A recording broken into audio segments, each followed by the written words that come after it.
很喜欢这段话。有一天你辉煌了，一定要有个好身体，才能享受这人生。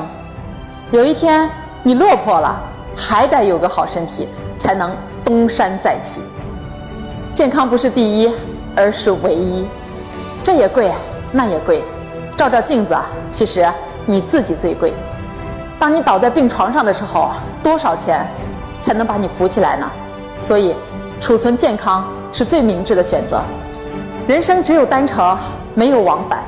让自己健康是美德，让家人健康是责任。人生下半场，拼的就是健康。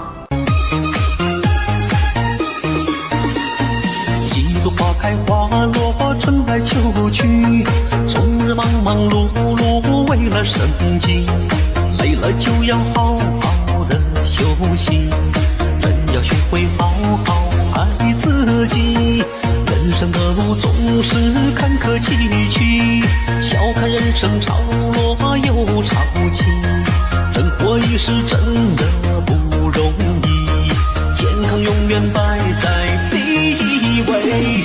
有啥不如有个好身体，有钱不如有个好心情。家财万贯终究带不去，只有身体真正属于自己。有啥不如有个好身体，何必为了名利费尽心机。